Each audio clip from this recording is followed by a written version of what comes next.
Naam, karibu tena mtazamaji, asante sana kuchagua kutazama runinga ya KTN. Tukiendelea kumwomboleza shujaa ambaye wengi kwa kweli watamkosa na kumpata mwingine kama yeye itachukua wakati ama siku nyingi. Wakati mwingine historia hujificha katika vitu vidogo sana ambavyo vinakaa vya kawaida. Siku hii haikuwa tu kitambaa na uzi bali kumbukumbu ya taifa.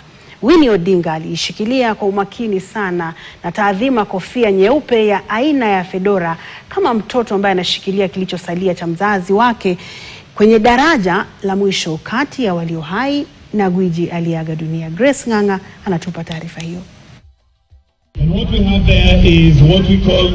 Wakati ndege iliyobeba mwili wa Raila Odinga ilipotua katika uwanja wa ndege wa kimataifa wa Jomo Kenyatta, picha moja ilinyamazisha taifa zima. Winnie Odinga akilishikilia kwa faraja kubwa vazi la kichwa la babake, macho yake akiwa amegubikwa na machozi.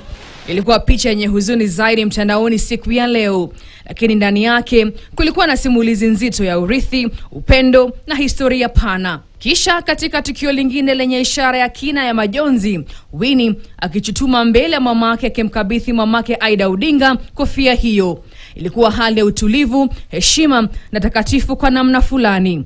Labda ilikuwa njia yake ya kusema, sikuweza kumrudisha nyumbani mumeo uliompenda, lakini nimeleta kile alichokithamini.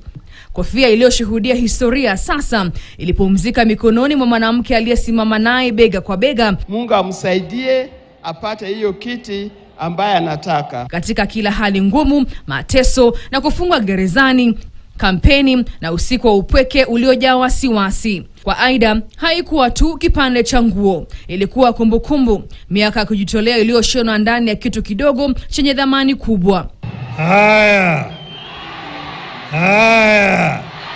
Kwa miongo kadhaa, kofia nyeupe ya Raila Amolo Odinga haikuwa tu mtindo wa mavazi, ilikuwa alama yake ya kumbukumbu katika nyakati zilizounda hatima ya Kenya.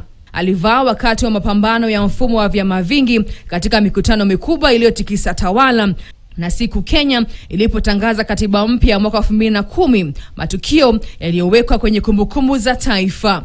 Kwa wafuasi wake, kofia hiyo ilikuwa ishara ya umakinifu na ustahimilivu. Kwa familia yake, ilikuwa faraja ya kawaida, sehemu ya utu wa yule mtu waliomfahamu zaidi ya jukwaa na mikutano.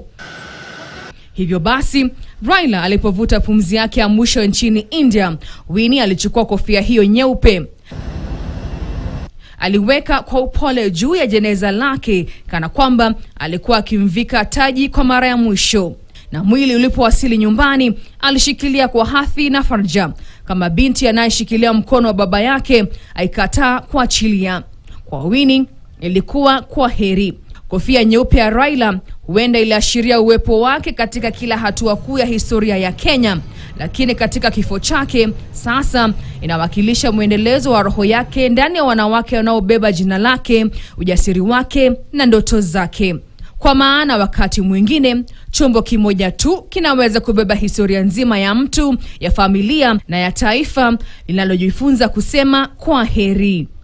Grace Ng'ang'a, KTN. Na taifa zima limeelekeza